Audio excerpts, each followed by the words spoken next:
In a world of gleaming glass towers and sterile boardrooms, Liam Sterling's universe smelled of motor oil, hot metal, and the faint, sweet scent of the crayon drawings his daughter, Maya, taped to the walls of his small garage. His hands, perpetually stained with the grease and grit of his trade, were a testament to a life of honest labor. They were calloused, sure, but they moved with a surgeon's precision, understanding the secret language of engines and the weary sighs of failing transmissions. His was a humble world, but it was authentic, grounded in the tangible reality of things that could be fixed. Miles away, in the heart of the city, Annalise Vance lived in a different reality altogether. As the CEO of Vance Automotive, her world was one of abstract figures on a screen, of stock prices and market projections. Her office, perched on the 80th floor, offered a godlike view of the sprawling metropolis, yet she felt connected to none of it. Her hands were perfectly manicured, tools for signing documents and commanding attention, but they had forgotten the feel of anything real.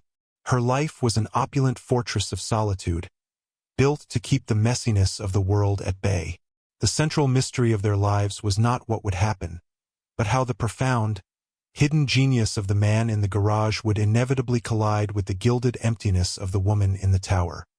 That collision came with the screech of tortured metal and the sudden, ignominious silence of a one-of-a-kind engine. Annalise's prototype, the Ferrari La Fiamma, a car whispered about in automotive circles as a legend before it was even real, had died on a dusty back road, miles from anywhere important, and she was late, terribly, unforgivably late for the press conference that would define her company's future. Her phone call brought a flatbed, but the tow truck driver just shook his head. "This ain't no normal car, ma'am. We take this in. It'll sit for weeks." Panic, a foreign and vulgar emotion, began to prickle at the edges of her composure. Then, she saw it. A small, unassuming sign that read, "Sterling Auto Repair." Liam emerged from the bay, wiping his hands on a rag. He saw the panicked, imperious woman and the impossible car. "Having some trouble?" he asked, his voice calm and even. Annalise looked him up and down, the faded work shirt, the grease under his nails, and a dismissive sneer curled her lip. "I highly doubt you can help," she said, the words dripping with condescension. "This is a highly complex, bespoke machine. It's not a family sedan. Just tell me where the nearest five-star hotel is." Liam's gaze didn't waver.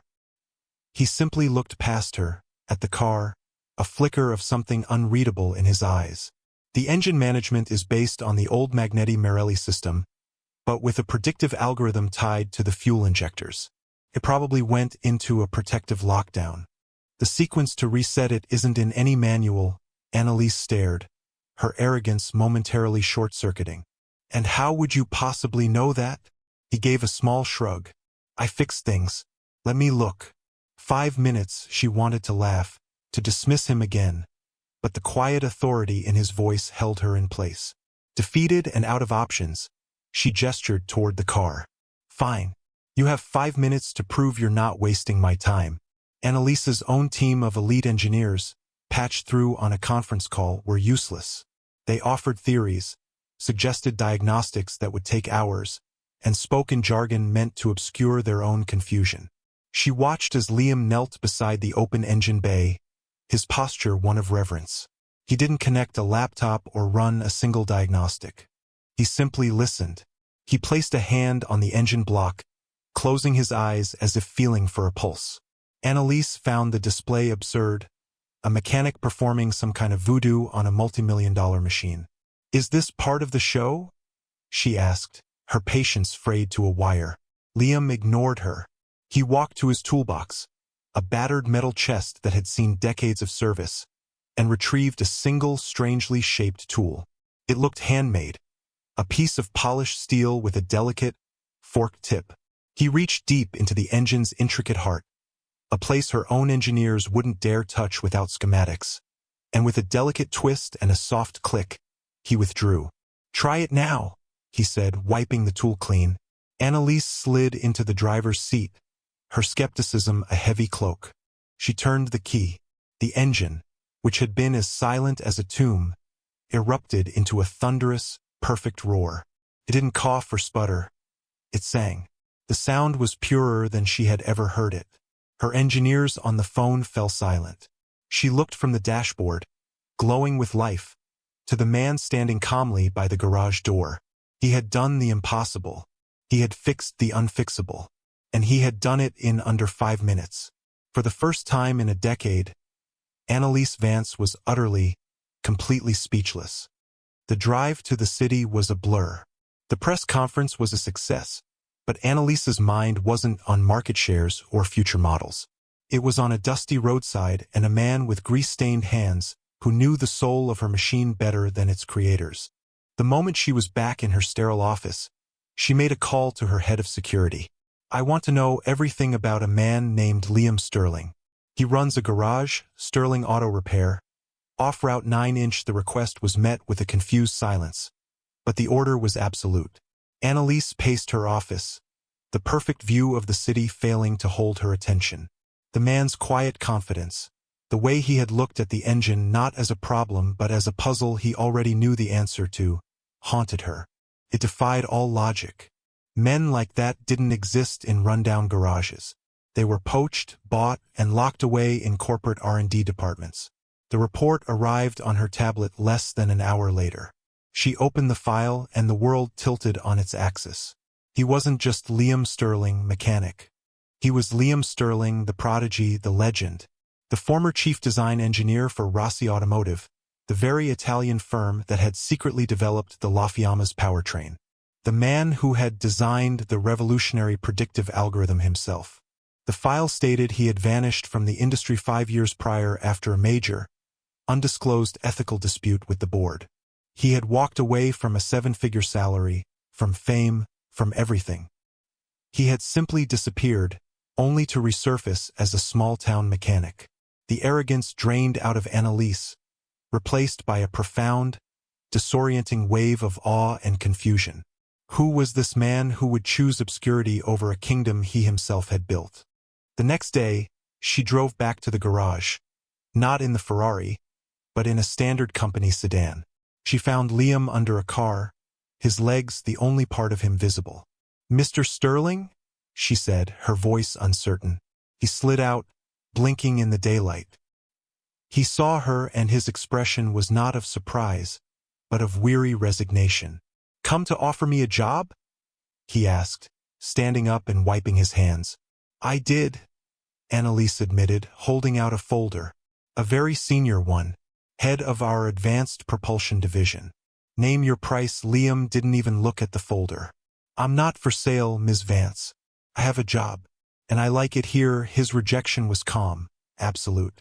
It wasn't a negotiating tactic. It was a statement of fact. Annalise felt a frustration she couldn't comprehend. She could buy companies, but she couldn't hire this one man. Just as she was about to argue, a small voice piped up. "Daddy, is that the shiny car lady?" A little girl with bright, curious eyes and Liam's determined chin peeked out from the office door. It was Maya. She held up a piece of paper. On it was a child's drawing of a red car, surrounded by smiling suns. "You fixed it," she said to Annalise, as if it were the most obvious thing in the world. "Daddy can fix anything. He says you just have to listen to what hurts." The simple, profound wisdom of the child struck Annalise with the force of a physical blow. Before she could respond, her phone buzzed with an urgent alert. A news report. A fleet of Vance automotive vehicles had experienced simultaneous, catastrophic brake failures. It was a disaster. Annalise felt the blood drain from her face. This wasn't a glitch. This was an attack. She looked at Liam, her corporate armor shattering. "Help me," she whispered. "Please. Someone is trying to destroy my company." She showed him the initial data on her phone. He scanned the error logs and his eyes narrowed. He saw it instantly. A ghost in the machine, a subtle, malicious pattern she and her entire team had missed. It was sabotage, and it was brilliant. Liam agreed, but not for the money or the prestige Annalise had first offered. He agreed because the code he saw wasn't just designed to ruin a company. It was designed to hurt people. "This is a weapon," he said grimly. pointing to a line of cascading failures in the brake-by-wire system. It's meant to look like an accident, but it's murder. He agreed to help from his own garage on his own terms. Soon, however, the complexity of the problem forced them into Annalise's world.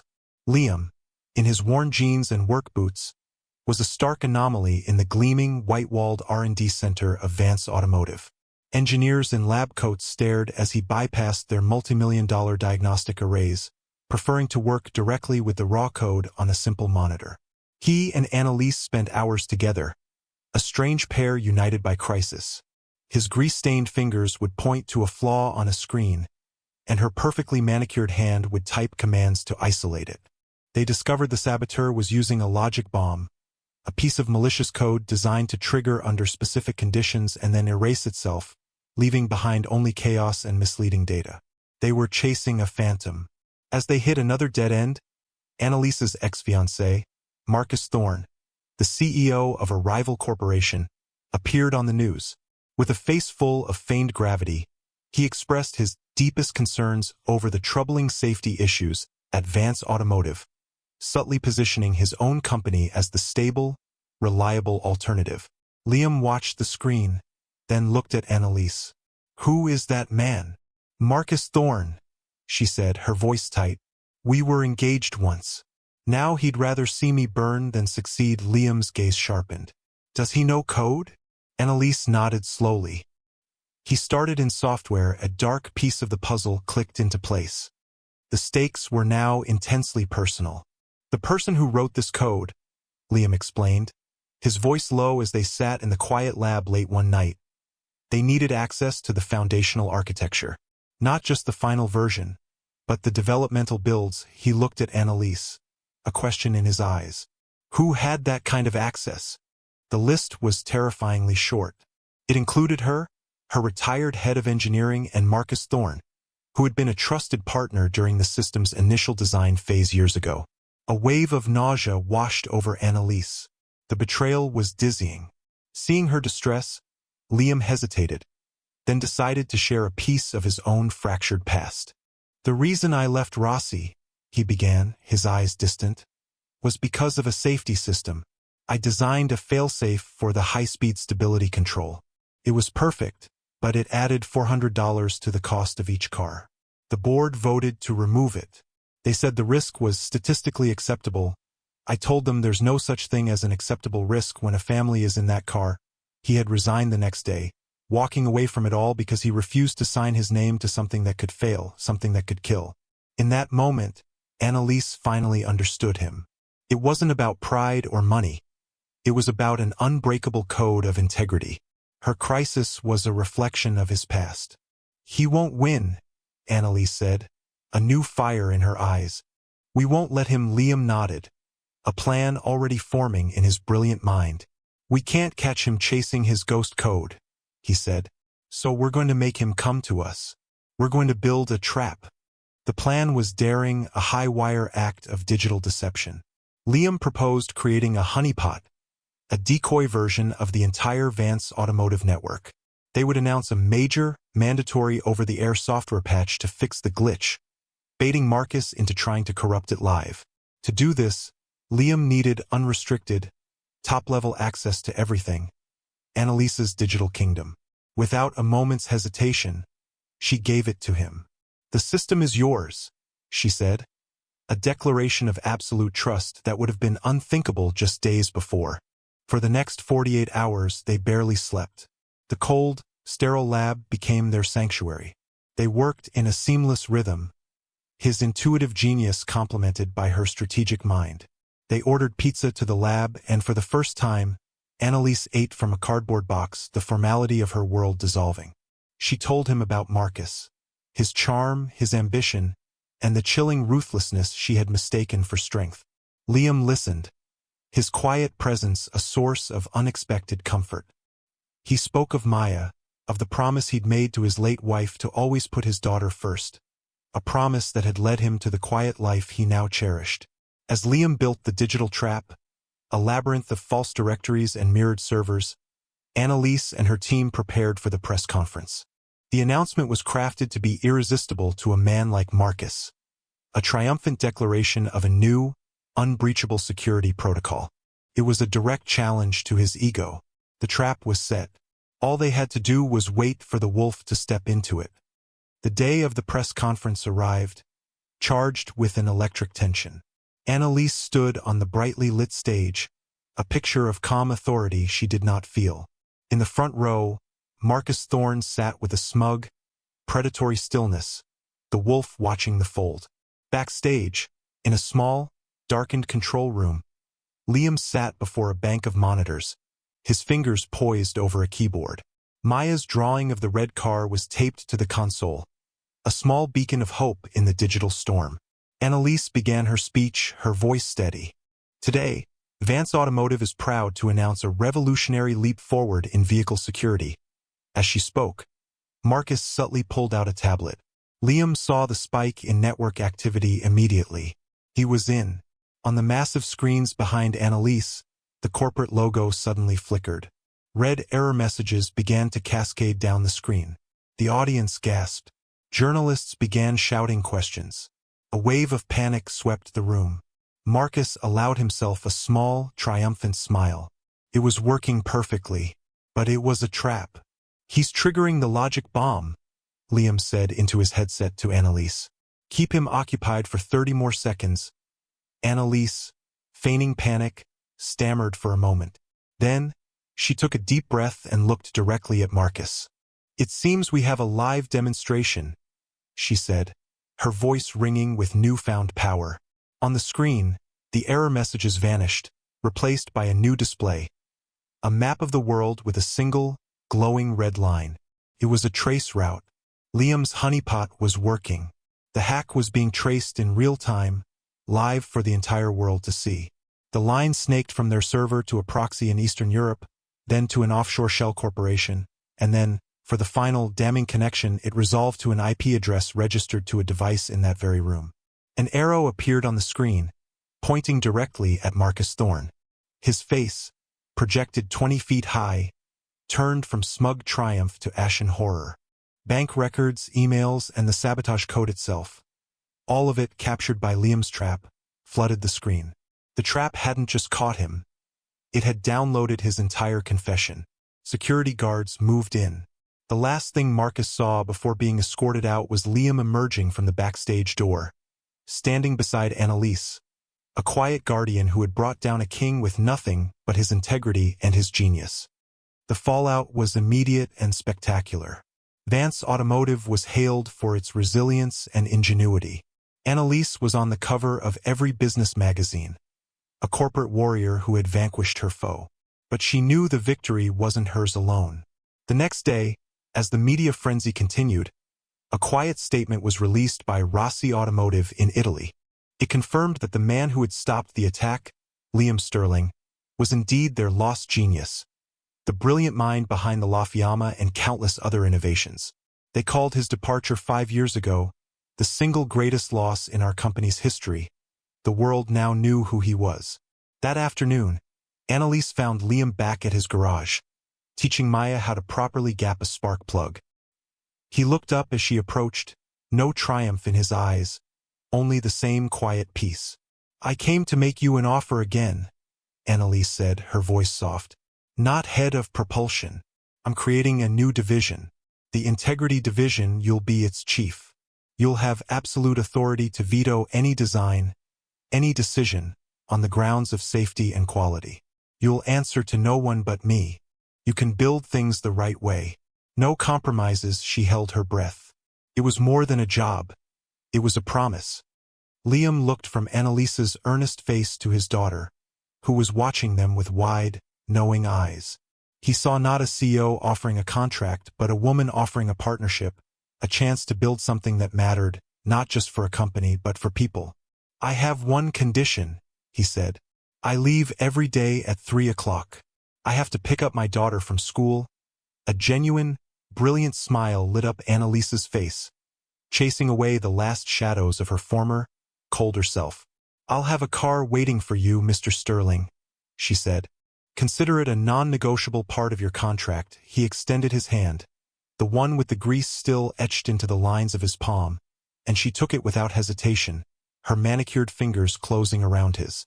In the months that followed, the small garage was not closed, but transformed. It became the official R&D annex of the Integrity Division, a place where genius was allowed to flourish without corporate constraints. The final scene was not in a boardroom, but on a simple sidewalk at dusk. Liam, Annalise, and Maya walked hand in hand, leaving the garage behind them. Maya was in the middle, her drawing of the red car now framed and hanging in Annalise's office. They were not a CEO, a mechanic, and a child. They were a family, forged in a crisis and bound by a shared belief in doing the right thing. Have you ever been underestimated? Have you ever watched true integrity silence the noise of cynical greed?